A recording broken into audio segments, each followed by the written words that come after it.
Nous commençons cette nouvelle année, donc 2014-2015, en deuxième année, par le Moyen-Âge. Il m'a semblé intéressant d'étudier, pour commencer, les ordres religieux au Moyen-Âge. Alors, en effet, vous allez me dire, mais pourquoi étudier les ordres religieux au début du XXIe siècle? En quoi ça pourrait encore intéresser des jeunes élèves? Eh bien, je crois que c'est une manière de se replonger complètement dans l'univers médiéval que d'étudier les ordres religieux. À l'heure actuelle, suite à la crise de vocation, on voit peu de religieux dans les rues. Mais vous devez vous dire qu'au Moyen-Âge, et surtout dans les villes, les religieux grouillaient. Vous ne pouvez pas imaginer, on ne pouvait pas se promener dans une ville sans voir des membres du clergé séculier ou régulier qui circulaient partout. Il y avait une proportion importante de la population qui travaillait directement ou indirectement pour les ordres religieux. On trouvait des franciscains, des dominicains, en tout cas à partir du XIIIe siècle. On va trouver encore toute une série d'autres ordres religieux dont je ne vais pas vous parler, parce qu'en fait, ces ordres religieux se sont multipliés à foison pendant le Moyen-Âge et pendant l'époque moderne. Je vais vous parler des ordres religieux les plus importants, ceux qu'il est indispensable de connaître l'existence, parce que, voilà, ils sont, je dirais, un des fondements de la société médiévale. Il ne faut pas oublier que dans la société médiévale, en Occident, toute la population est censée être chrétienne. Je dis bien censée parce que on a des documents du Haut Moyen-Âge qui montrent qu'il y a encore la présence du paganisme dans les campagnes.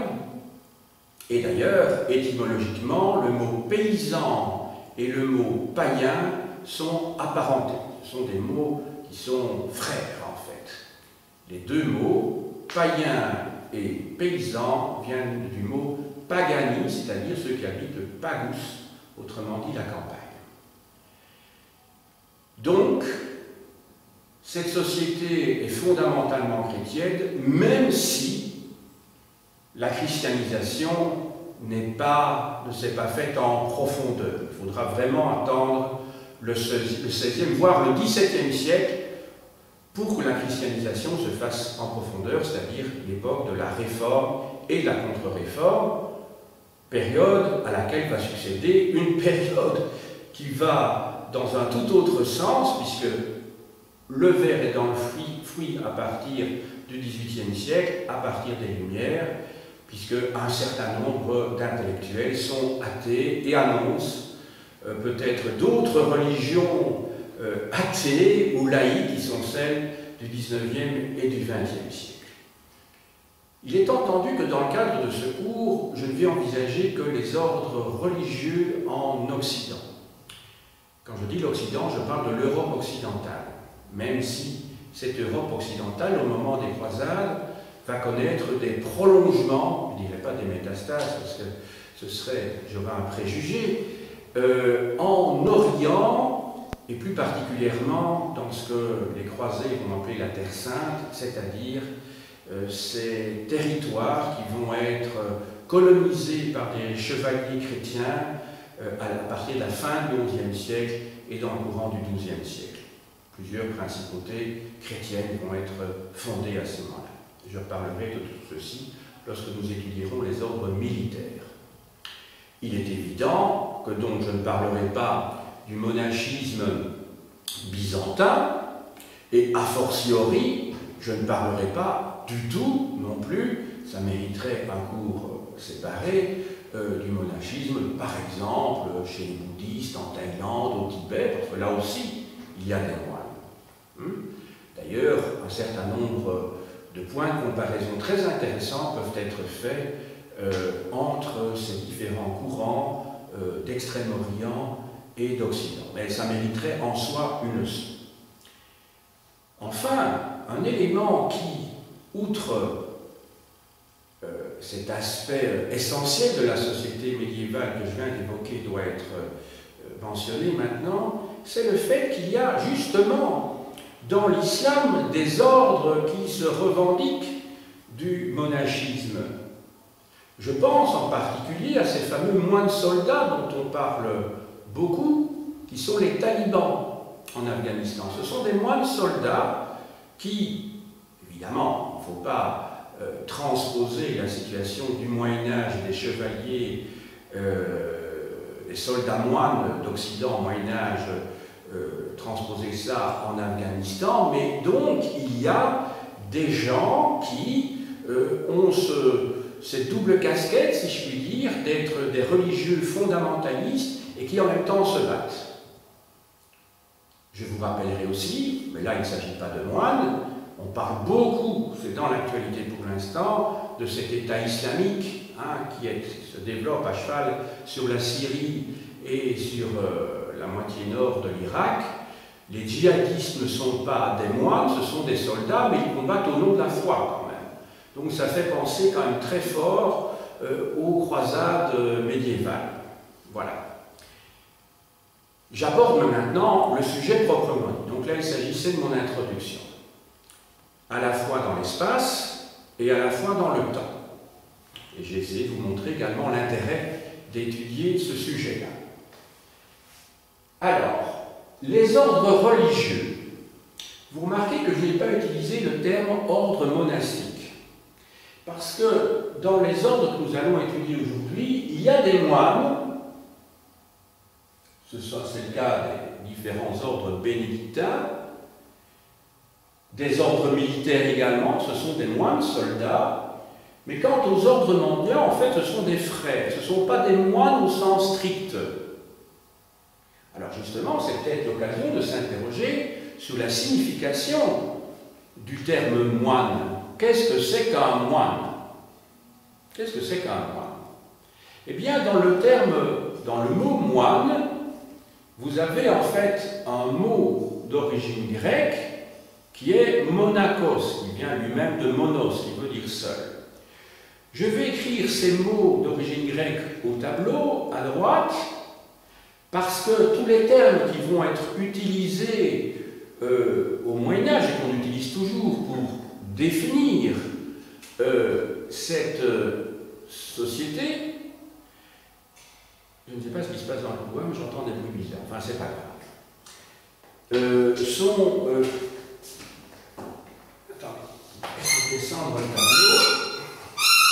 Donc, les mots que je vais utiliser ici sont d'origine grecque, justement. Voilà. Alors, le premier mot que je vais donc vous expliquer, c'est d'abord donc le mot moine. Alors, le mot moine, d'où vient le mot monastique, ou le mot monachisme, tout ça, ça appartient bien entendu à la même famille de mots. Ce mot a pour origine un terme grec qui est monakos, qui signifie solitaire, et qui est apparenté, comme je vous disais il y a quelques instants, à monos qui veut dire seul. Je vous l'écris juste ici à côté, donc en grec, monakos. Ça s'écrit comme ça, donc, alors, kos. Voilà. Donc, alors, monos, là, je l'écris juste en dessous, qui veut dire seul, et pas solitaire, c'est comme ceci, monos. Voilà. Alors, un moine, c'est donc quelqu'un qui recherche la solitude. Mais cette solitude peut être vécue en étant tout à fait solitaire ou en vivant en communauté. Ça paraît un petit peu paradoxal parce qu'on dit, mais s'il vit en communauté, il n'est plus solitaire. Oui, sauf que les moines décident de vivre entre eux en se détachant du monde. Ils pratiquent ce que l'on appelle le mépris du monde. En latin, c'est contemptus mundi, il ne faut pas l'écrire. Donc en fait, ils sont solitaires par rapport au monde. Donc ils ne sont pas tout seuls. Certains d'entre eux, parce qu'il y en a qui vivent tout seuls aussi, c'est ceux qu'on appelle les ermites. Là, il ne faut pas distinguer, il faut bien distinguer les deux. Alors, les moines qui vivent En communauté, on les appelle des cénobites. Ça va? Des cénobites.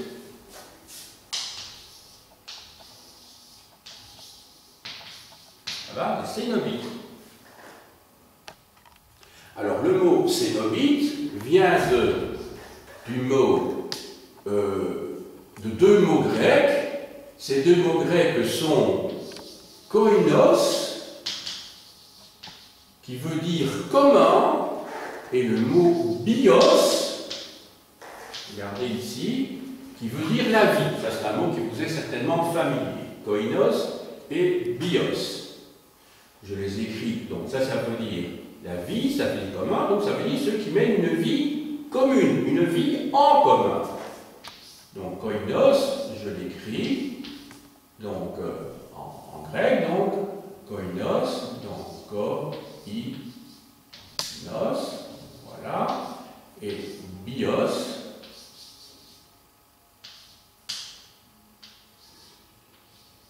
voilà, donc c'est pratiquement, c'est très facile à lire, hein, c'est du grec, mais enfin, voilà.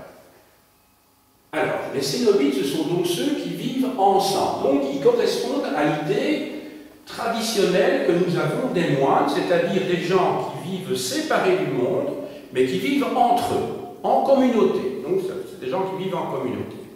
Maintenant, à côté de ça, à l'origine, il y avait des moines, quand le monachisme est né en Orient, il y avait des moines qui vivaient alors tout seuls, dans des endroits très reculés, à des endroits vraiment où personne ne pouvait les joindre, ou par exemple au-dessus d'une colonne, ce sont ceux qu'on appelle les stylites, ou au-dessus d'un rocher ou d'une montagne, ou dans le désert, carrément dans le désert, en Égypte ou en Syrie. Parce que le monachisme est né en Égypte, en fait, dans le désert égyptien.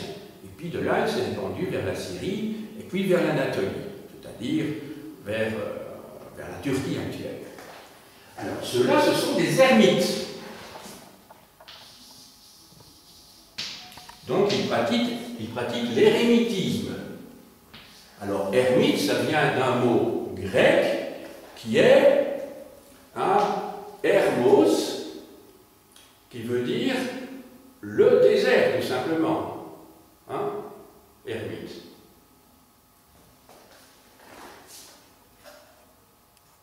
Non, c'est pas hermos, qu'est-ce que je raconte? Je dis une bêtise, c'est pas hermos. Ça doit être Érémène. Je vais vérifier parce que je n'ai pas envie de vous dire une faute dans vos notes. Ce serait trop bête.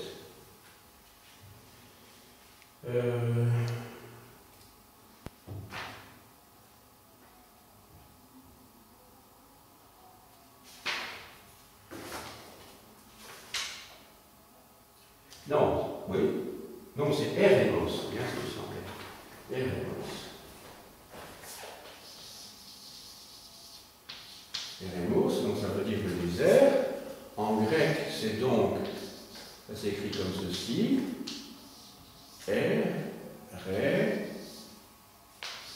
Mos.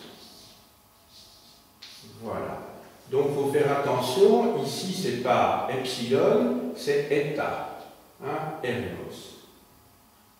Alors il y a encore un mot que je dois vous écrire, sauf erreur de ma part. Ce sont les anachorètes.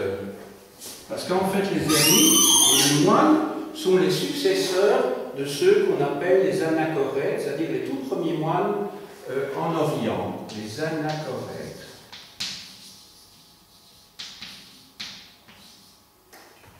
Alors, donc ça vient de anachoréo. Anachoréo. Et anachoréo, donc c'est la première personne du singulier de l'indicatif présent d'un verbe grec qui veut dire « je me mets à l'écart ». Je me mets à l'écart. Ça va? Alors, na, ko, ré, o. Alors à la fin, vous voyez que c'est donc pas omicron, mais oméga. Bien, vous avez dit que c'est un gros mot.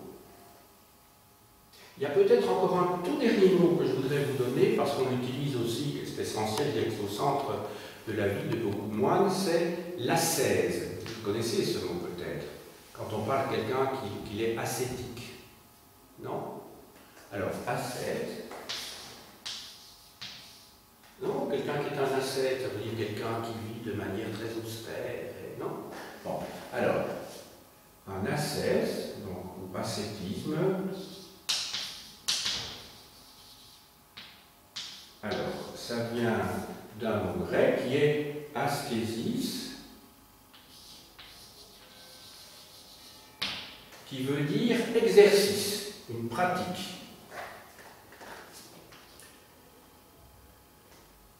Donc, alors, askésis,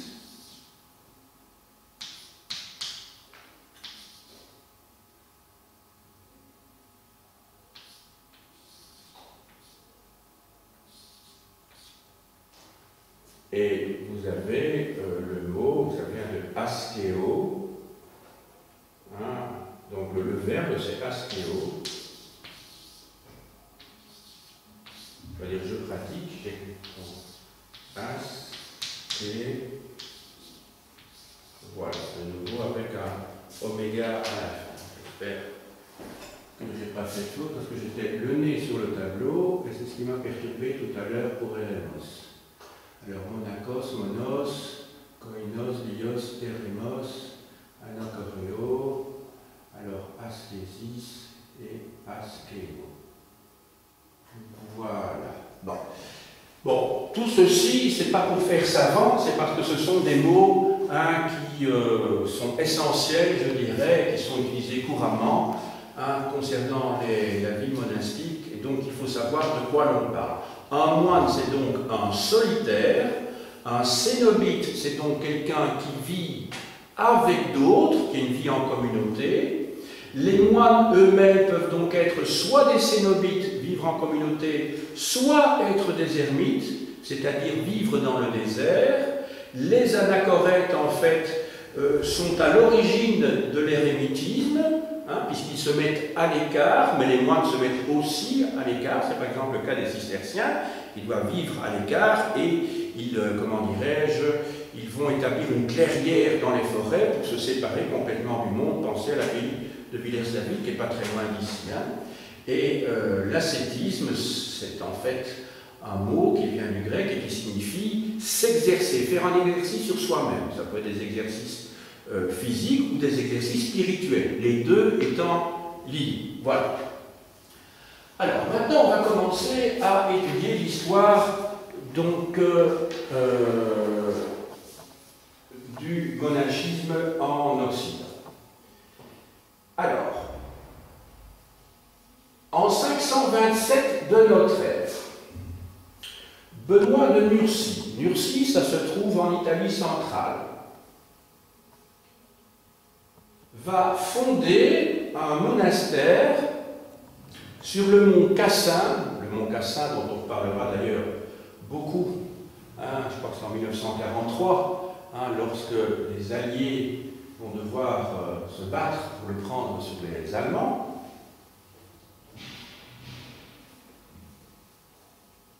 En 529, 2 années plus tard, il va écrire et donner une règle aux moines qui s'établissent, qui se sont établis dans ce monastère, une règle qu'ils devront, par définition, suivre impérativement.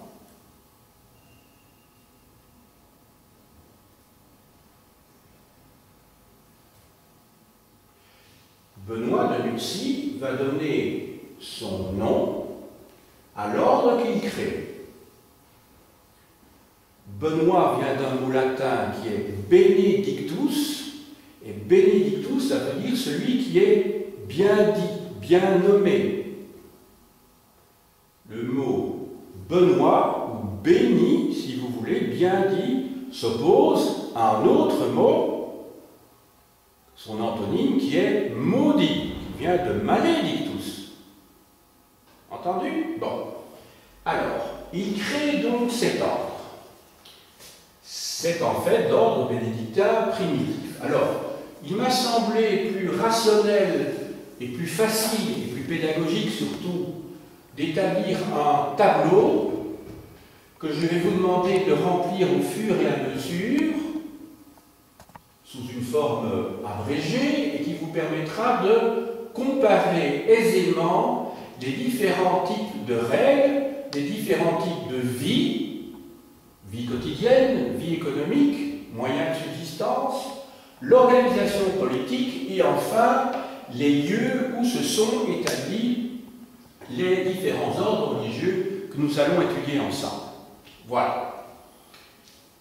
Alors, la règle écrite par Benoît de Nursie est la suivante. Et je dirais qu'elle est essentielle parce qu'on va retrouver les éléments de cette règle finalement dans les différents ordres dont je vais vous parler aujourd'hui. C'est la base, je dirais, de tous les ordres monastiques.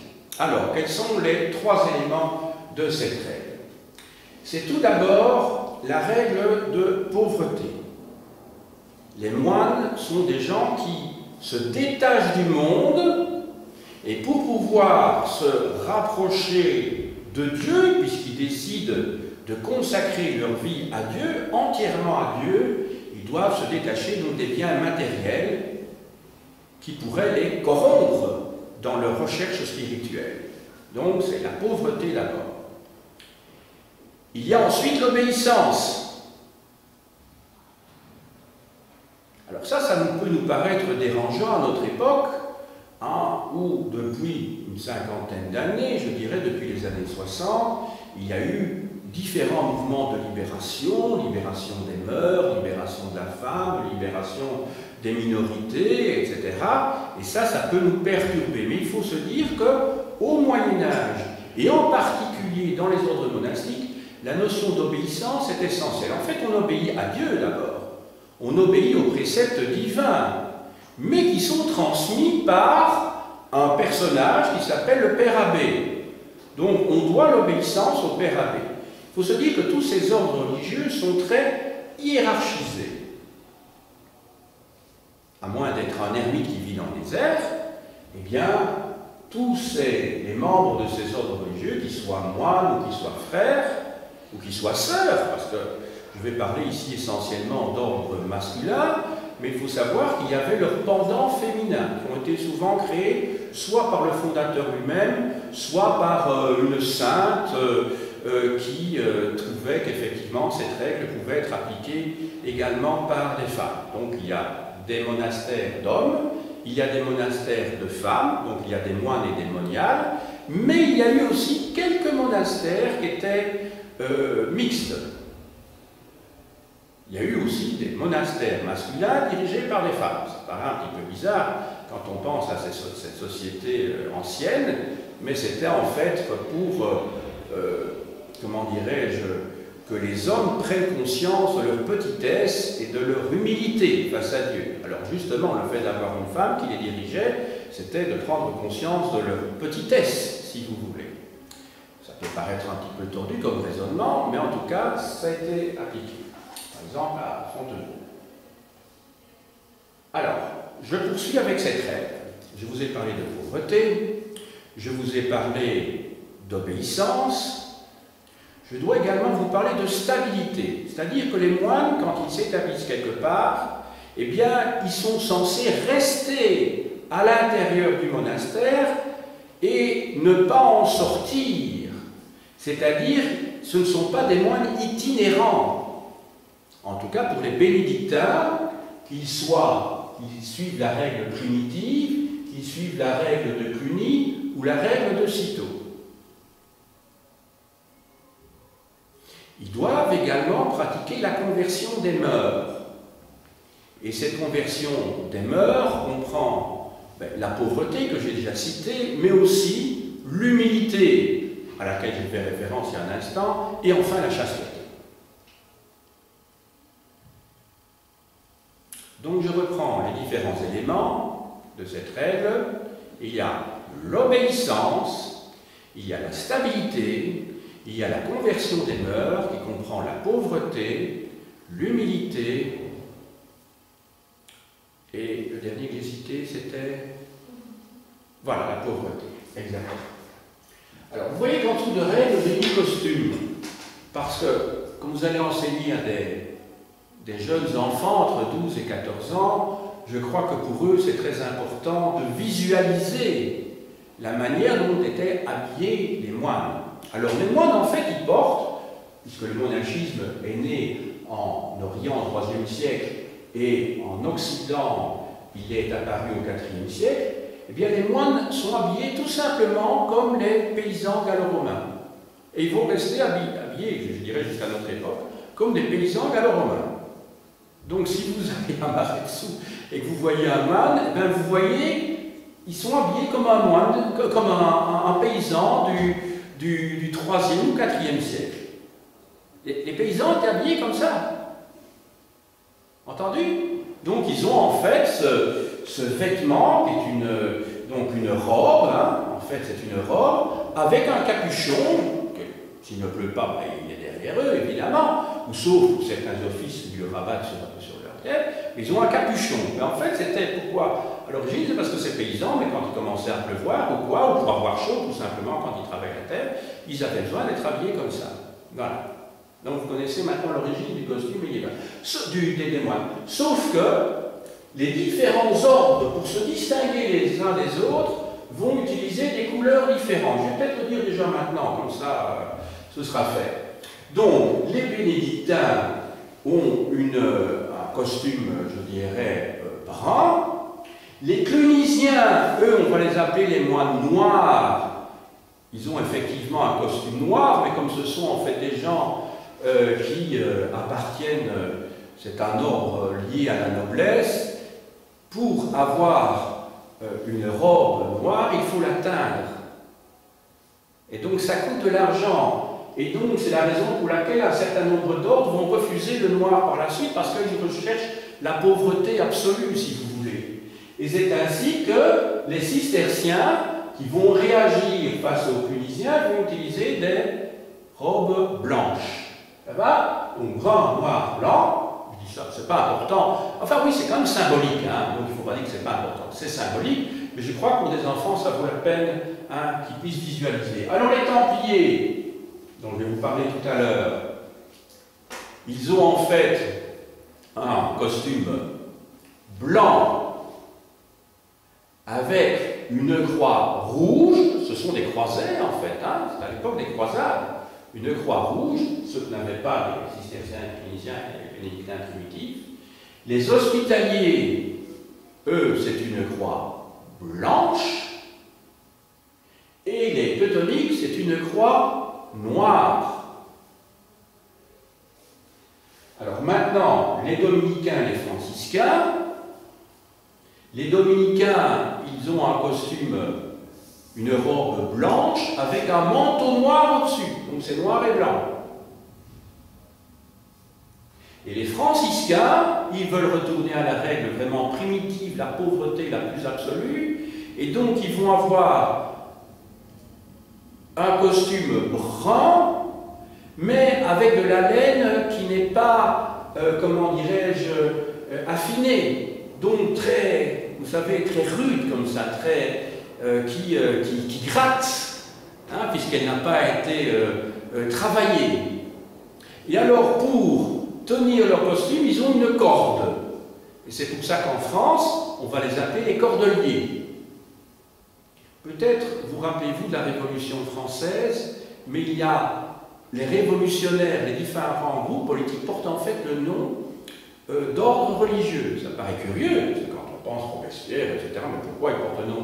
Mais parce qu'en fait, ils se sont réunis dans des couvents au moment de la Révolution française. Donc, ils ont porté le nom du couvent dans lequel ils se réunissaient, et donc ils sont devenus le club des Cordeliers, le club des Jacobins, savoir avec Saint-Jacques, hein, et il y aura aussi les Feuillants au moment de la Révolution française. C'est aussi un autre ordre religieux.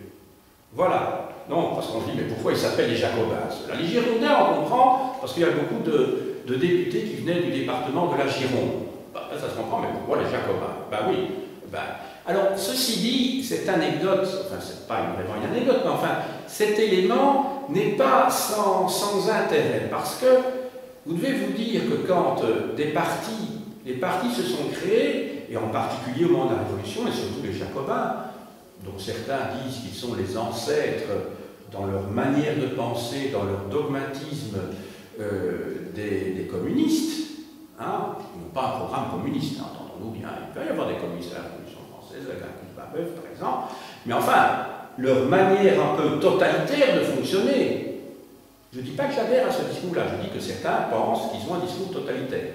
En 1792-93, l'an 2, l'an 3, hein, parce que c'est l'époque de la guillotine, c'est-à-dire ceux qui sont suspects, ben il y a eu des milliers, voire des dizaines de milliers de gens qui ont été guillotinés. Hein. C'est une période que l'on appelle la terreur, et qui renvoie à d'autres terreurs qui viendront plus tard, à l'époque de la Révolution russe ou d'autres, hein, parce qu'il n'y a pas eu des terreurs rouges, il y a eu des terreurs aussi fascistes, hein, il ne faudrait quand même pas limiter les choses quand même au communisme. Hein. Mais, et curieusement, je dirais que les partis politiques vont adopter des structures qui sont celles justement des ordres monastiques. Quand vous pensez à certains groupes communistes, en particulier les maoïstes, où il va falloir pratiquer la critique et l'autocritique devant ses camarades de cellule, chez les communistes. Eh bien, c'est une pratique que l'on va trouver, hein, par exemple, chez les cisterciens, on va devoir tous les soirs dire « Ah, voilà, je confesse mes péchés », et il y a aussi des accusations, et l'autre va dire « Ah oui, mais t'as fait ça aussi ». Donc, on fait son autocritique, et on fait la critique des autres. Ça ressemble tout à fait à des cellules communistes ou maoïstes. Entendu?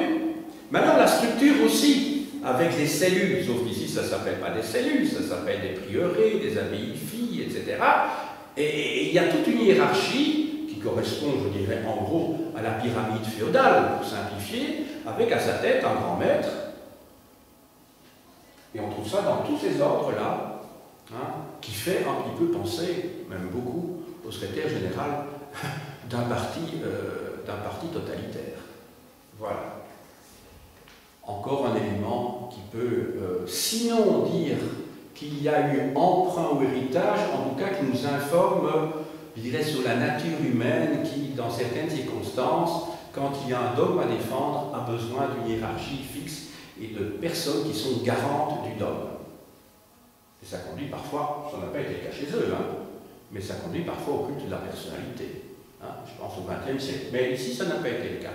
Il y a le culte pour le saint, mais on ne peut pas dire que le saint est le gardien du dogme. Il est, si vous voulez, le référent de la règle. Ça se rapproche quand même un petit peu, hein, on est bien d'accord. Alors, je vous ai parlé. Alors, cette règle, en fait, on la trouve non seulement chez les bénédictins, mais on va la retrouver chez les autres. Avec une différence, toutefois, c'est qu'on va retrouver l'idée d'obéissance, l'idée de pauvreté, l'idée de chasteté et d'humilité, ça se retrouve dans tous les ordres. Mais il n'y a que chez les bénédictins qu'il y a la référence à la stabilité. Parce que les bénédictins vivent à la campagne. J'ai peut-être fait un lapsus, j'ai peut-être dit stabilité maintenant aussi, non. Non, juste avant. Bon. Donc, à part la stabilité, on retrouve les éléments de la règle bénédictine dans tous les ordres qui se trouvent ici. Alors pourquoi? Parce que les bénédictins, ils s'établissent à la campagne. Tandis que les ordres militaires, on imagine difficilement des moines soldats tenus à la stabilité. Comment voulez-vous faire la guerre si vous êtes coincé dans un monastère? C'est pas possible. Quant aux ordres mendiants, on va le voir aussi, ce sont des ordres urbains qui vivent à la ville.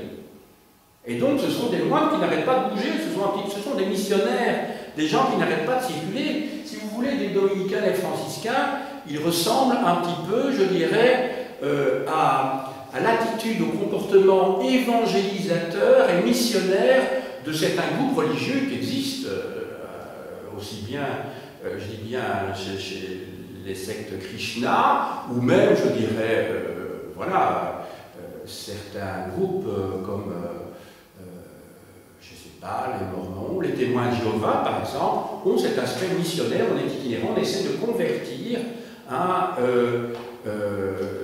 et évangéliser, on essaie quand même, il y a un aspect prosélytisme qui existe et qui n'apparaît peut-être pas, mais tu peux intervenir, hein, sans problème.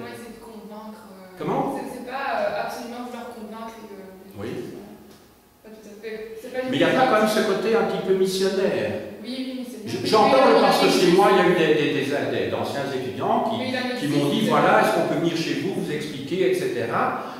Parce que, même dans la rue près de chez moi, il y a quand même des témoins de Jéhovah qui distribuent, je dirais, des documents. Donc il y a ce côté que l'on ne trouve pas, je dirais, chez les bénédictins et que l'on trouve davantage chez les dominicains qui sont des prêcheurs et chez les franciscains qui ont aussi cette mission d'aller vers les autres, ce qui n'est pas le cas des bénédictins.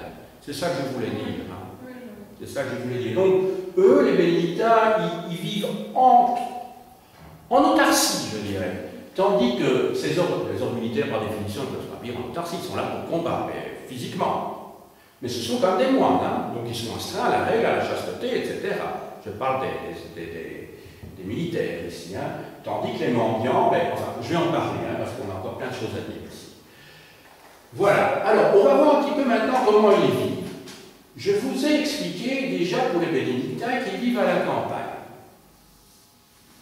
À l'origine, l'idée de Benoît de Nursie, c'est qu'ils vivent dans la pauvreté et qu'ils doivent subsister avec les moyens du bord, en travaillant eux-mêmes. Pourquoi? Parce que la règle de Saint Benoît prévoit une répartition très judicieuse de la vie quotidienne. La vie quotidienne est divisée en 3 parties. Il y a un temps pour le travail, qu'il soit manuel ou intellectuel. Il y a un temps pour la méditation, la prière. Et il y a un temps pour le repos. Autrement dit, les 24 heures sont divisées en 3 périodes de 8 heures. Et tenez-vous bien, quelque part, Benoît de Nursie avait un sens aigu, je dirais, des biorhythmes. Il aurait dû même peut-être participer à des commissions pour les rythmes scolaires, parce que la règle des 3-8, c'est ce qui était revendiqué par le mouvement ouvrier au XIXe siècle, et qui a été obtenu seulement au XXe siècle, c'est-à-dire d'avoir une journée de 8 heures de travail et pas plus. Parce que je vous rappelle qu'au XIXe siècle, il y avait des journées de 14 heures, de 12 heures, pour les adultes, pour les enfants. Une vie d'esclave, autrement dit. Hein. Une vie d'esclave, parce que ce qu'ils avaient comme salaire, c'est ridicule. Maintenant, il y a peut-être des traders qui travaillent 15 heures par jour, c'est possible, mais enfin, ils sont payés en conséquence aussi. Hein. C'est parce qu'ils le veulent bien aussi. Ils ont peut-être un infarctus ou une crise cardiaque après 10 ans, mais ça, c'est leur problème, ils ont choisi leur vie. Hein. D'accord? Tandis qu'ici, il y a une répartition judicieuse entre 3 fois 8. Voilà. Donc, on dort 8 heures, on fait la sieste, enfin, peu importe. On travaille, alors, manuellement ou intellectuellement. Alors, le travail manuel, c'est quoi? Eh bien, on travaille pour sa subsistance, puisqu'on vit en autarcie. On travaille dans les champs. Ou bien, on travaille également, il peut y avoir un forgeron dans l'abbaye pour forger les outils aratoires dont on va avoir besoin. Hein, parce qu'il faut quand même avoir des faux, il faut quand même avoir des faucilles, il faut quand même... on a besoin de fer également pour les poutres que l'on met devant l'arrière, plus tard pour les charrues, etc. Donc on a besoin quand même de toute une série d'artisans spécialisés qui permettent la vie en communauté.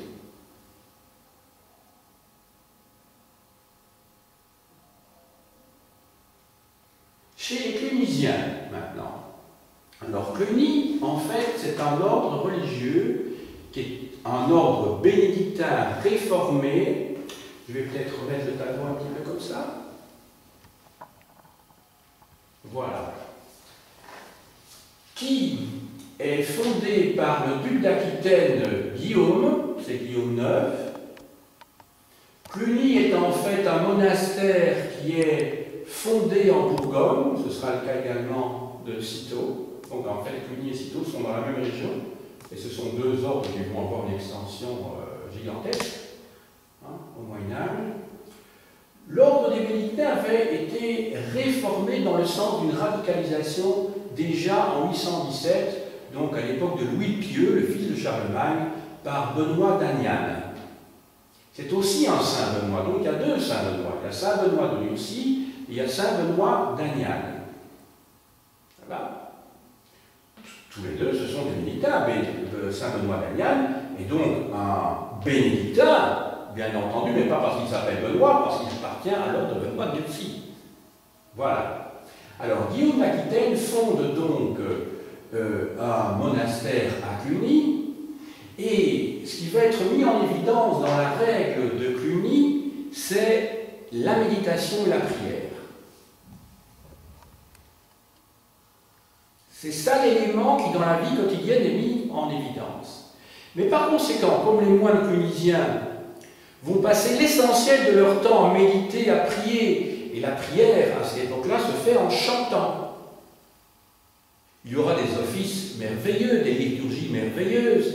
Cet ordre va devenir de plus en plus un ordre, je dirais, méditatif, et pour eux, je dirais, le travail manuel, c'est quelque chose qu'on n'a pas vraiment le temps de faire, et donc on va engager des moines de deuxième catégorie, qu'on appelle les moines convers, C-O-N-V-E-R-S, qui vont se charger de la basse besogne. Sans compter que, suite aux donations nombreuses, importantes, des nobles à cette époque-là, qui tiennent à leur salut, ils font des dons de leur vivant, par définition, aux abbayes de Cluny, en espérant que ce soit valorisé, évidemment, une fois trépassé, pour aller au paradis. Et donc, ces domaines qui leur sont donnés comprennent des serfs ou des tenanciers libres, mais en tout cas des gens qui ne sont pas membres du clergé et qui travaillent pour l'abbaye ou les abbayes qui sont en fait, quand je dis les abbayes, ce sont des prieurés en fait à Cluny, qui deviennent en fait des seigneurs. Ce sont de véritables seigneurs. Donc, l'abbaye possède des terres et exerce, si vous voulez, les pouvoirs d'un seigneur sur les terres. Et par conséquent, on peut parler de véritables entreprises agricoles. Et ce sont donc ces paysans qui travaillent au profit de l'abbaye, où les moines se concentrent sur la méditation, la prière, le chant sacré, et donc ne travaillent plus leurs mains. Autrement dit, grâce à toutes ces donations, Cluny va devenir très riche. Et vous savez que la richesse, c'est le point de départ de la corruption, de la paresse aussi, enfin, en tout cas, c'est ce qui va être dit, et ça contrevient totalement aux éléments de la règle primitive de Saint Benoît, révisée par Benoît Nursie, révisée par Benoît d'Aniane, qui avait radicalisé cette règle en considérant que c'était la pauvreté qui devait être une condition élémentaire pour pouvoir s'élever spirituellement. Autrement dit, Cluny s'éloigne de la règle primitive de Saint Benoît, et c'est la raison pour laquelle un nouvel ordre va être créé à la fin du XIe siècle, dont je vais vous parler dans une seconde. Mais il faudra encore avancer un petit peu sur Cluny. Je vous ai dit que cette abbaye est donc fondée en 909, mais on ne sait pas très bien si c'est 909 ou 910, il y a un problème de calendrier, de date précise, on sait que c'est au mois d'octobre, sauf erreur de ma part, mais on hésite un petit peu sur 909 et 910. Alors Cluny, c'est une abbaye à l'origine, mais cette abbaye va voir, suite à son projet, se voir donc affilier des abbayes qui existaient déjà. Elle-même va en créer. Et c'est ainsi qu'au XIe siècle, tenez-vous bien, à la fin du XIe siècle, Cluny se trouve à la tête d'un millier de monastères. Un millier. Donc on me parlait d'une véritable multinationale.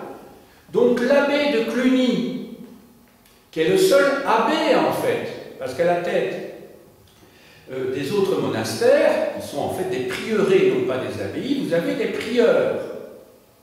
Et les prieurs, ce sont des, on pourrait dire, des directeurs d'agence, hein, comme on dirait pour une banque. Il y a le directeur, le PDG qui se trouve dans la banque centrale, et puis alors vous avez des directeurs d'agence. Enfin, ici, je fais évidemment une référence qui n'est peut-être pas l'idéal, sauf que Cluny est devenu effectivement un ordre très riche. Mais il n'est pas que ça, hein. Son but, c'est pas de faire du profit.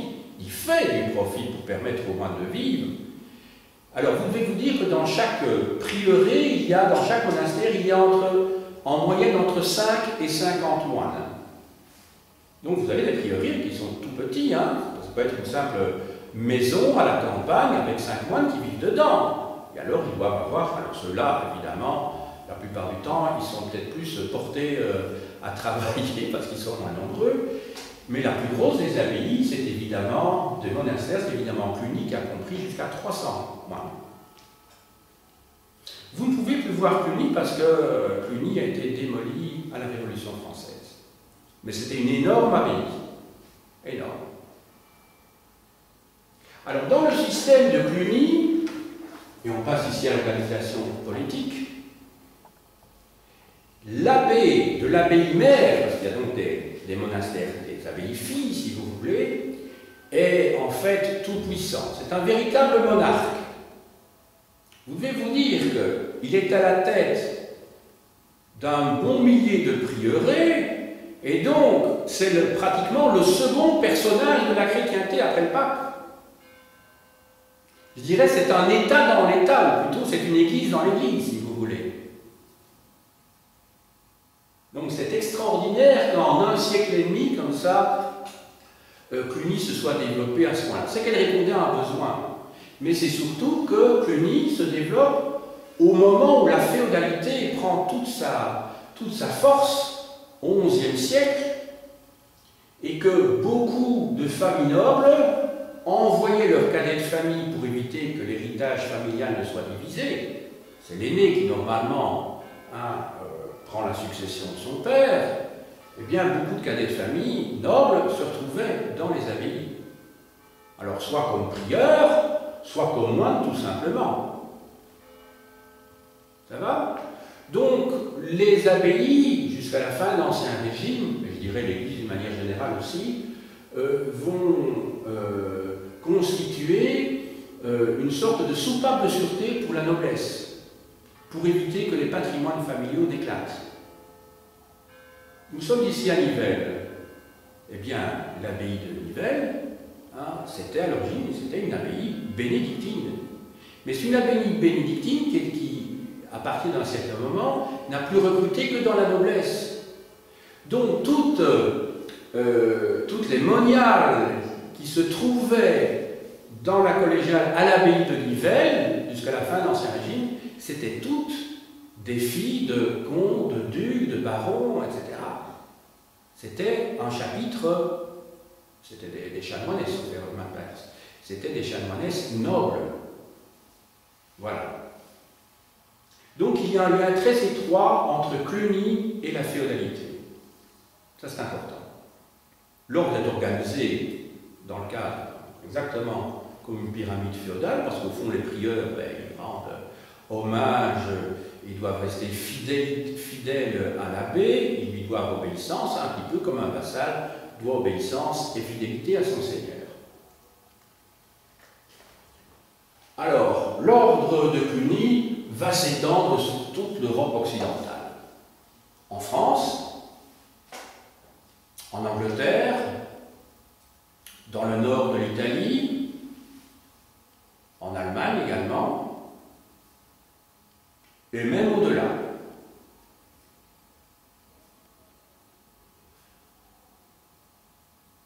Dans la première moitié du XIIe siècle, un personnage va parvenir à, je dirais, à redresser la vie, le fonctionnement de l'abbaye. C'est Pierre le Vénérable, que vous voyez ici. Pierre le Vénérable, écrit initial, enfin bon, Pierre le Vénérable. Il vit dans la première moitié du XIIe siècle. C'est un personnage très important, c'est sans doute aussi le deuxième personnage, je dirais, de l'Église après le pape.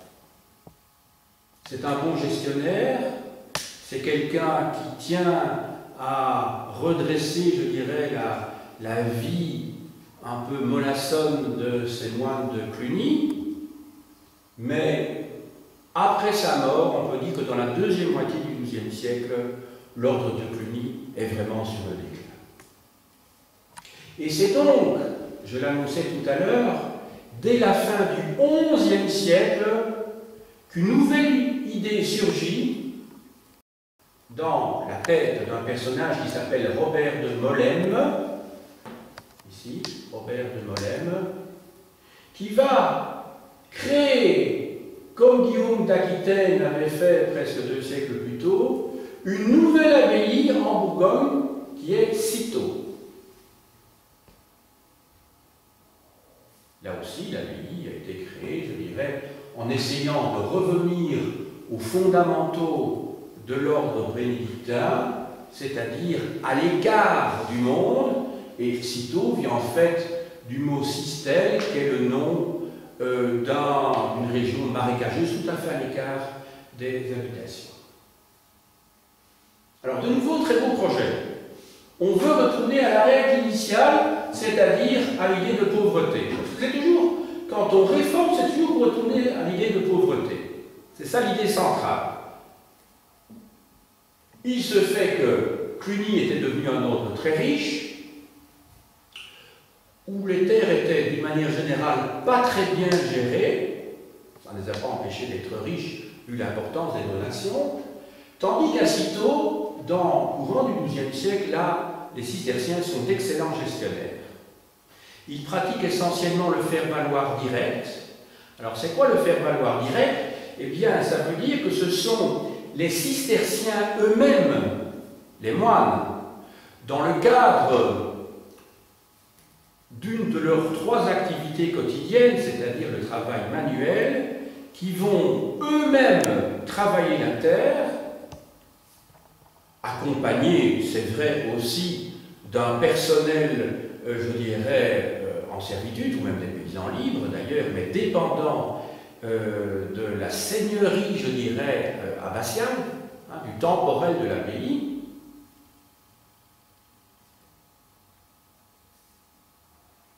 Mais nous sommes au XIIe siècle.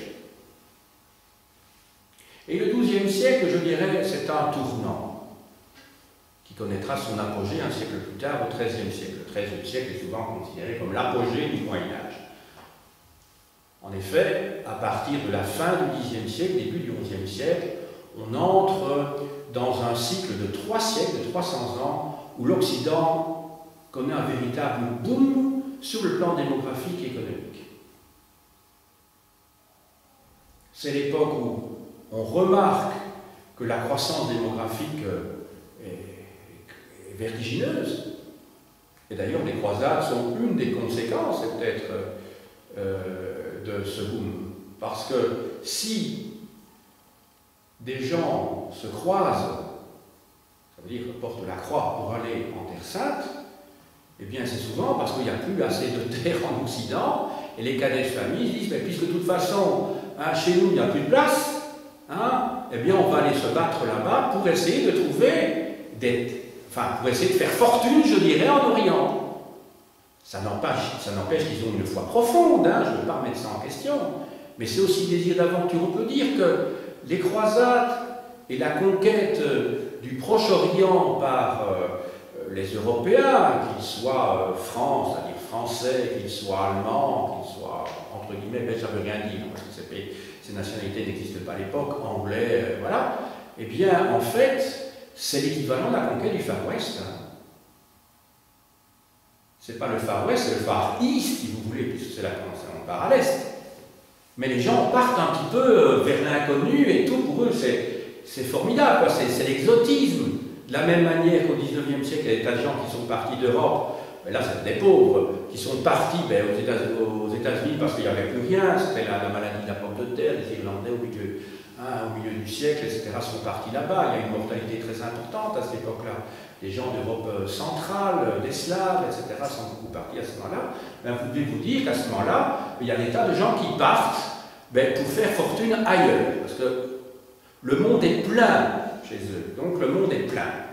Mais une grande croissance économique également.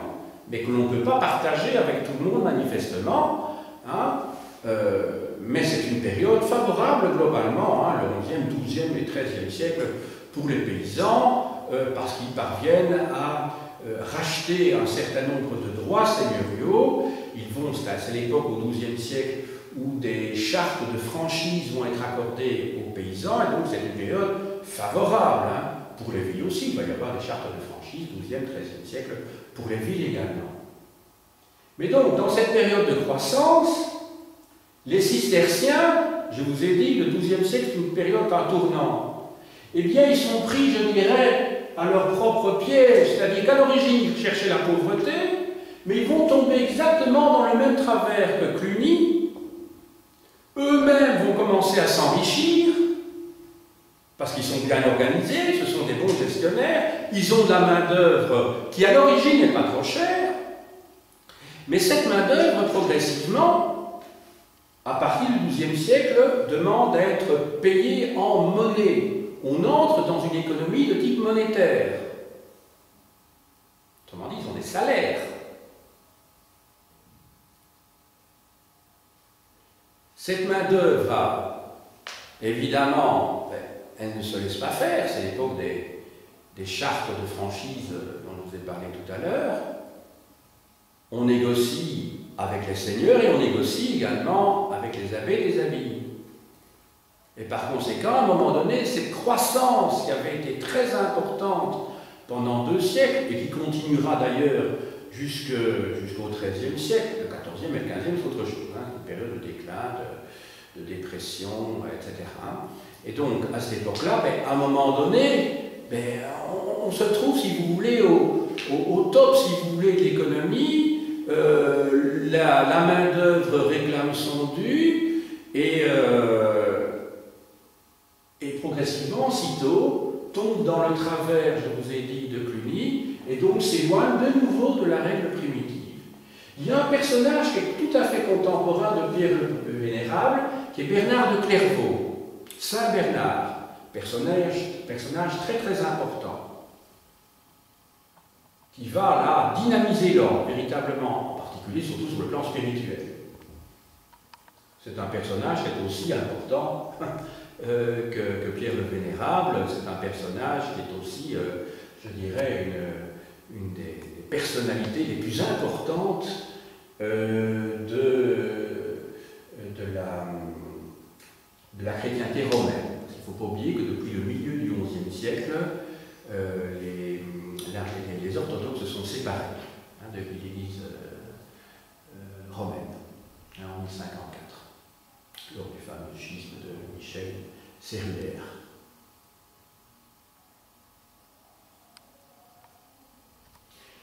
Alors, sur le plan politique, il y a une différence quand même entre les Clunisiens et les Cisterciens. En effet, autant chez les Clunisiens, vous aviez une pyramide dominée par un véritable monarque qui était l'abbé de Cluny, dont le pouvoir était tempéré, mais très légèrement par le chapitre général de l'ordre, autant chez les cisterciens, là, je dirais qu'il y a des abbés à la tête des abbayes et que la direction de l'ordre est beaucoup plus collégiale.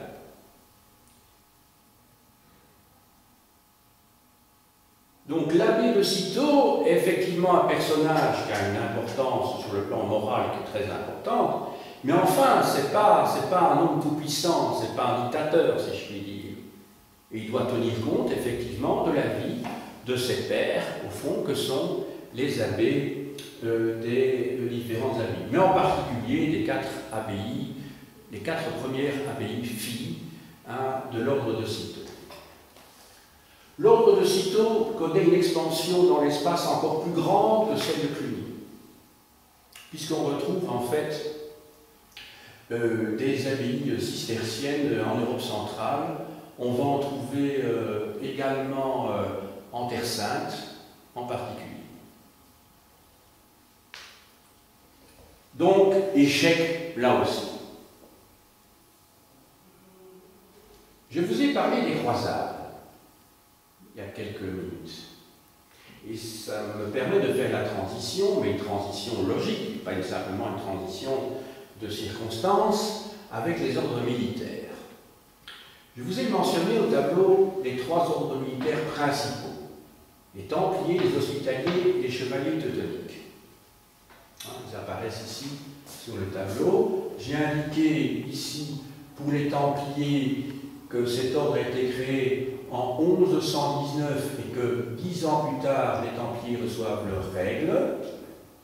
Les Hospitaliers reçoivent leurs règles en 1153 et enfin les Chevaliers teutoniques en fait deviennent un ordre militaire en 1198. Alors, ces ordres militaires sont nés à l'origine pour défendre les pèlerins et pour défendre les lieux qui ont été conquis sur les infidèles, c'est-à-dire sur les musulmans. Ils participent aux batailles des chevaliers, je dirais, des soldats, des chevaliers laïcs, civils, mais ils ont une particularité, c'est que ce sont des moines. Ils vivent en communauté, ils doivent respecter les règles que je vous ai déjà mentionnées à plusieurs reprises, en tout cas au début de mon exposé, c'est-à-dire ils doivent respecter la conversion des mœurs, c'est-à-dire l'humilité, la pauvreté, la chasteté. La notion d'obéissance, on pensait bien qu'elle est encore plus importante, enfin pas plus importante, mais ça va de soi puisque ce sont des soldats, des militaires. Il y a simplement le vœu de stabilité qui n'est pas respecté, parce que ça n'a pas de sens, je l'ai déjà dit tout à l'heure. Bon.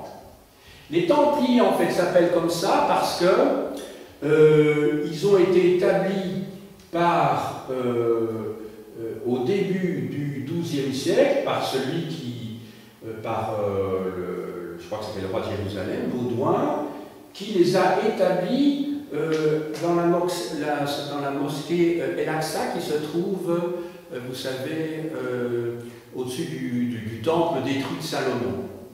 Et comme c'était le temple détruit de Salomon, vous savez, le temple de Salomon, il n'en reste plus qu'un mur, c'est le mur des lamentations, où les Juifs vont prier. Ça vous dit peut-être, enfin, ça de temps en temps à la télévision. Et donc, si on les appelle Templiers, c'est parce qu'ils se sont trouvés, à l'endroit où se trouvait le temple de Salomon, c'est-à-dire le temple qui a été construit par le roi des Juifs, donc au Xe siècle avant Jésus-Christ.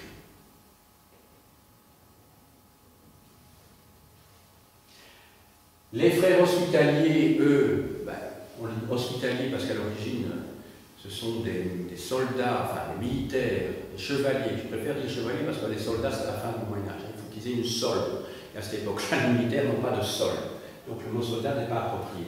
Donc les hospitaliers, eux, à l'origine, mais ce sont donc des chevaliers qui ont décidé de travailler et d'aider des infirmiers qui se trouvaient dans un hôpital, le Saint-Jean-Baptiste. Ils vont former un ordre militaire qui va connaître un destin assez particulier. Pourquoi? Parce que ce destin des frères hospitaliers, c'était d'abord de défendre la Terre Sainte, mais une fois que la Terre Sainte a été reconquise par les musulmans, à la fin du XIIIe siècle, ils ont dû partir. Ils ont dû partir et ils ont émigré, si je puis dire, vers Chypre. De Chypre, ils ont émigré vers Rhodes, qu'ils ont défendu, effectivement, contre les musulmans, et quand Rhodes a été attaquée et conquise par les Turcs ottomans, ils ont émigré vers Malte, qui leur a été accordée par l'empereur Charles Quint au début du XVIe siècle. Donc c'est ainsi que les frères hospitaliers, ils sont devenus les frères de l'ordre de Malte, qui existe toujours, parce que quand Malte a été prise par Napoléon en 1798, sauf erreur de ma part, il me semble que c'est à cette date-là, eh bien, il me semble, moi je me trompe pour la date, je ne sais plus, enfin bref. Quand Napoléon va prendre La Valette, c'est-à-dire la capitale, La Valette c'était le nom d'un grand maître d'ailleurs, de l'ordre de Malte, eh bien les chevaliers de l'ordre de Malte vont émigré à Rome. Et donc maintenant, il y a toujours une église à Rome qui est une église de l'ordre de Malte, et c'est devenu un ordre honorifique et caritatif à l'heure actuelle. Donc vous vous souvenez, c'est la Croix-Blanche, hein? Les Templiers, c'est la Croix-Rouge. Enfin, les chevaliers teutoniques. Les chevaliers teutoniques, teutoniques, ça renvoie directement à l'Allemagne. Les Teutons, ce sont les Allemands. À l'origine, c'est un ordre qui a été créé, je dirais, par des pèlerins allemands, par un couple de pèlerins allemands, et puis, progressivement, cet ordre est devenu un ordre militaire qui a reçu ses patents, si vous voulez, en 1198, comme je l'ai mentionné tout à l'heure. Hein. Alors, les chevaliers teutoniques, eux, vont, je passe sur les combats qu'ils font en Terre Sainte, une fois que la Terre Sainte sera conquise par les musulmans, ils vont en fait s'occuper de la christianisation et de l'évangélisation des pays slaves. Et c'est ainsi que les chevaliers teutoniques vont créer un État, l'État teutonique, qui est un État très important, qui va constituer le cœur de la Prusse orientale. Et ils vont constituer un État très puissant, qui va être toutefois battu à 2 reprises. D'une part, d'abord au XIIIe siècle par Alexandre Nevski, qui était un prince russe, et qui va arrêter la progression des chevaliers teutoniques vers l'Est. Et ensuite, ils seront battus, alors cette fois par l'État, le roi de Pologne et le grand-duc de Lituanie, c'est-à-dire les Jagellons, en 1410 à la bataille de Tannenberg. Tannenberg, T-A-N-E-N-B-E-R-G. Et les Allemands vont prendre leur revanche en 1914, puisqu'ils avaient été défaits par les Slaves, hein, en battant les Russes à la bataille de Tannenberg en 1914. Donc ils vont prendre, le cas de Tannenberg, c'est un bled, hein, au XVe siècle. Et donc la revanche va être prise à l'endroit même, hein, vous imaginez, 5 siècles plus tard, donc comme quoi, c'est ce qu'on appelle avoir la dent dure. Hein. Ils avaient mal avalé l'affaire, et donc ils ont battu les Russes, hein, voilà, les Slaves en fait, hein, parce qu'ils n'avaient pas été battus en 1410 par des Russes, mais d'autres Slaves qui étaient donc les Polonais. Les Lituaniens ne sont pas des Slaves, hein, c'est encore un peuple d'origine balte, enfin bon, c'était la même idée. Donc les teutoniques, eux, voulaient mieux vous indiquer évangélisation, christianisation des peuples slaves. Les hospitaliers, je vous ai dit tout le chemin qu'ils ont parcouru depuis l'Orient pour finalement se trouver à l'heure actuelle à Rome, et donc ils se sont déplacés du Nouvel-Occident. Je ne vous avais pas dit que les Templiers eux-mêmes, après la disparition des terres, des territoires occupés par les Occidentaux, d'Europe, enfin les chevaliers d'Europe occidentale, vont se replier en Europe et en particulier en Europe occidentale, bien qu'on va trouver des commanderies de l'ordre du Temple un petit peu partout en Europe occidentale, mais particulièrement en France, je dirais, où ils vont devenir, comme les hospitaliers, des banquiers. Des banquiers. Eux, ils étaient tenus aussi à la pauvreté, mais il se fait que, suite au transfert d'argent qu'ils ont dû faire à l'origine entre la Terre Sainte et l'Occident, ils sont devenus en fait des banquiers, et des banquiers des princes et des rois, et c'est la raison pour laquelle Philippe le Bel, hein, en 1307, en France, va mettre la main sur toute la richesse des Templiers, en considérant que ce sont des hérétiques. Il va être soutenu par le pape de l'époque, Clément V, hein, et finalement l'ordre va être supprimé sans être condamné par le pape en 1312.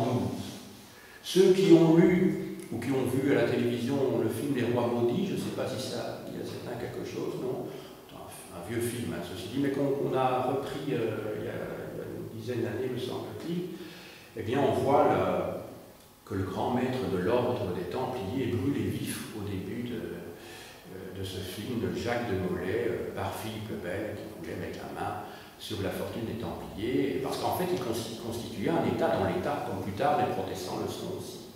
Hein. Voilà, alors ils ont été accusés de tous les crimes possibles, qu'ils étaient sodomites, qu'ils étaient... Enfin, tout y est passé pour avoir... voilà. On discute parfois aussi en disant, oui, mais il y avait peut-être du vrai, enfin, ça c'est un autre débat. Alors, je passe ici, bon, l'organisation politique, il va de soi que pour tous les ordres militaires, c'est une organisation strictement hiérarchique, on dépend du grand maître, puis il y a toute une série de subdivisions, si vous voulez, entre le grand maître et le moine de base. Hein. Voilà. Ce sont des ordres nobles aussi, donc ce sont les nobles qui dominent. Hein. Parce qu'il y a aussi plusieurs catégories de moines, hein, de moines soldats, si vous voulez. Hein. Alors, enfin, je passe aux dominicains et aux franciscains. Ça va? Les dominicains et les franciscains. Ben, vous voyez, ça s'est mal passé presque pour tout le monde. Hein. Ah, les clunisiens se sont enrichis, les cisterciens se sont enrichis, ceux-ci, les ordres militaires qui avaient fait vœu de pauvreté, ben, les templiers, les hospitaliers deviennent des banquiers.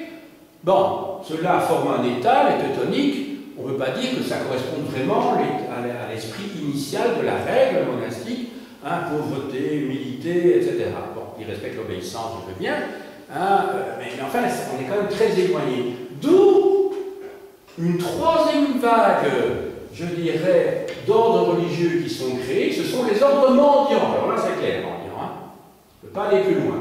Donc, ils insistent fortement sur la pauvreté, ils insistent fortement, en tout cas les dominicains, sur la mortification.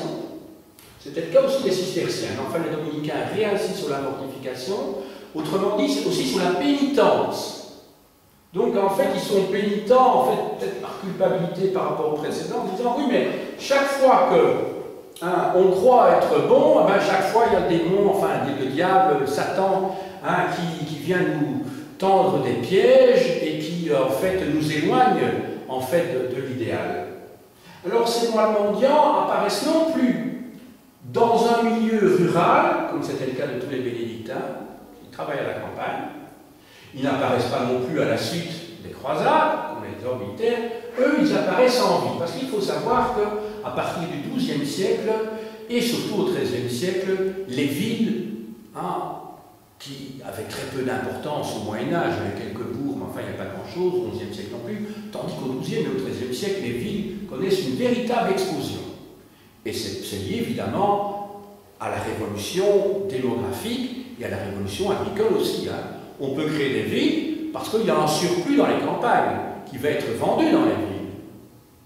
Et donc, ils vont vivre dans un milieu différent, qui est celui des villes, qu'il faut là aussi évangéliser, et donc il faut approfondir la christianisation. Ils vont se dire, que ce soit les dominicains et les franciscains, qui vont être fondés respectivement en 1215 par Dominique de Guzman, qui est un espagnol, et d'autre part par un Italien qui va donner sa règle à son ordre en 1223, François d'Assise. Assise, vous voyez, c'est en Toscane, au fond. Hein. Sauf erreur de ma part, oui, c'est la Toscane, encore Assise. Hein. Alors, il considère que l'essentiel, c'est la prédication. Les dominicains surtout. C'est l'enseignement. Il faut vivre près des gens, mais dans la pauvreté absolue. Il faut donner l'exemple. Il faut donner l'exemple. Alors, ils ont des couvents dans la ville, ces frères. Mais ils sortent de leur couvent. Ils vont à la rencontre des gens. Ce sont des prêcheurs dans les églises. Et du coup, ils sont mal vus par les prêtres séculiers, auxquels ils font concurrence. Pourquoi ils font concurrence? Mais parce qu'en fait, ils ont une excellente formation intellectuelle. Ils font des études de théologie, hein, surtout les dominicains. Ils sont formés au maniement de l'argumentation, parce que pour eux, l'essentiel dans l'évangélisation, c'est justement convaincre les gens, mais grâce à la raison. Donc la raison est importante. Ce n'est pas par les sentiments qu'on va convaincre les gens, c'est leur expliquer Dieu, Jésus, etc. Dans les évangiles, tout ça s'explique d'un point de vue rationnel. Et ils vont participer à partir du XIIe siècle, enfin au XIIIe siècle, oui, au XIIIe siècle, mais le mouvement ce mouvement qui débute au XIIe siècle est la création des universités. Les universités, les premières sont créées au XIIe siècle, mais surtout à partir du XIIIe siècle que les universités se développent vraiment.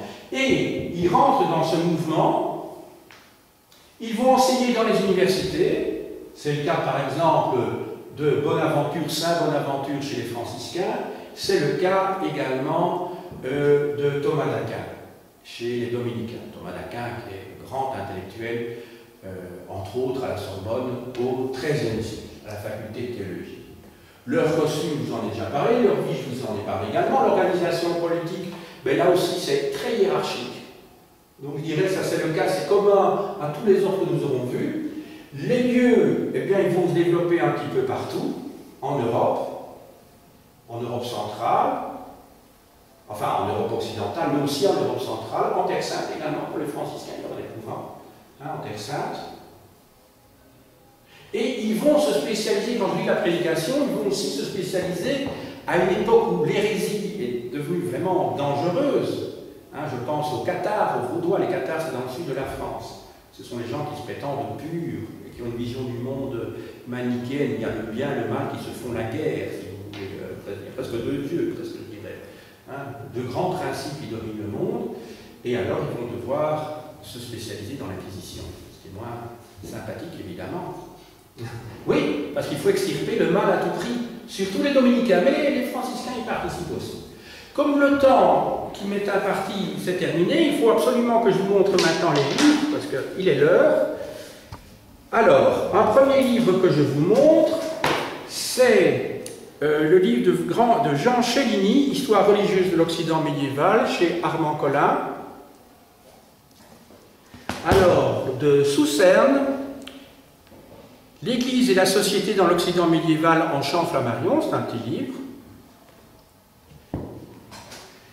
L'Église et la culture en Occident, il y a 2 tomes, ce sont des livres écrits par Jacques Paul. Tome 1, La sanctification de l'ordre temporel et spirituel, dans la collection Nouvelle Clio, Presse universitaire de France.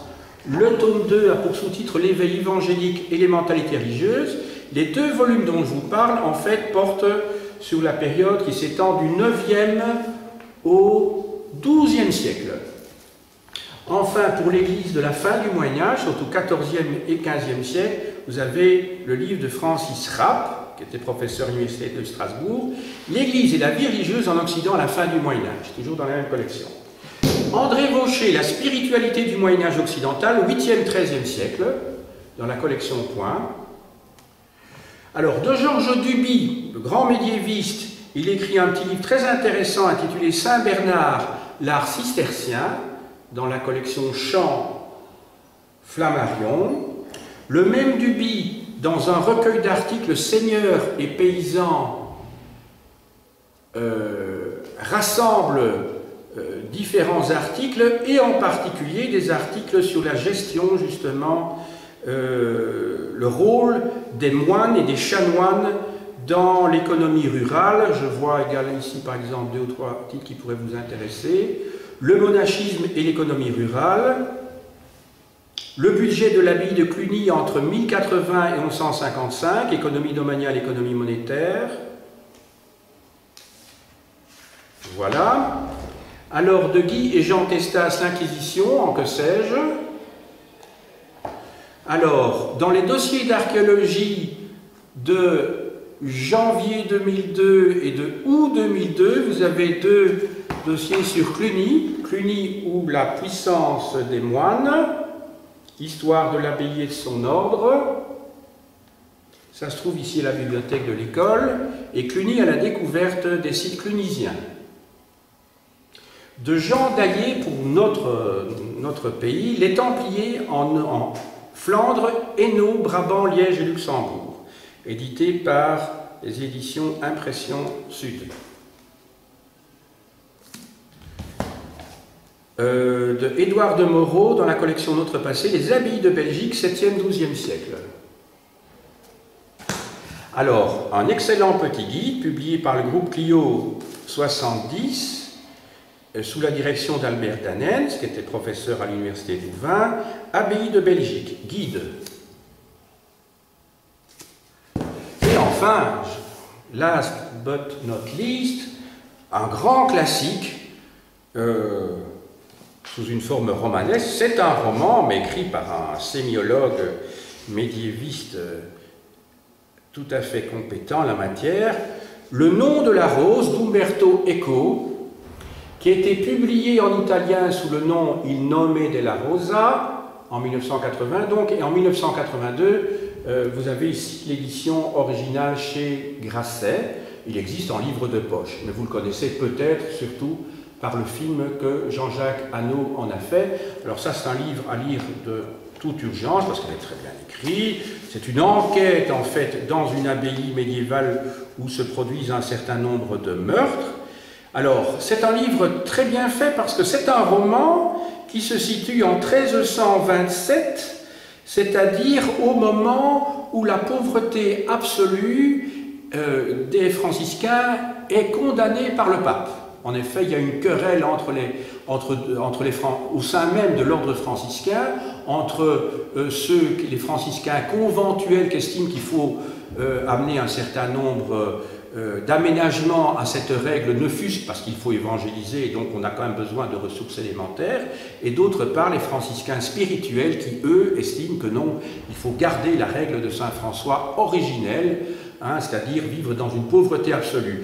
Et donc il est fait écho ici dans ce livre à cette querelle, querelle qui vaut la peine d'être lue. C'est aux pages, aux pages 343 et suivant dans le roman, au 5e jour, prime, c'est-à-dire la première heure de la journée, où a lieu une fraternelle discussion sur la pauvreté de Jésus. Parce qu'évidemment, les franciscains, pour justifier, enfin les spirituels plutôt, pour justifier leur pauvreté, font référence à la pauvreté de Jésus, qui n'avait rien, mais cette pauvreté absolue était condamnée par le pape. Mais vous savez que la papauté médiévale n'était peut-être pas tout à fait du côté des plus pauvres, et était très proche du pouvoir et de la noblesse. J'ai dit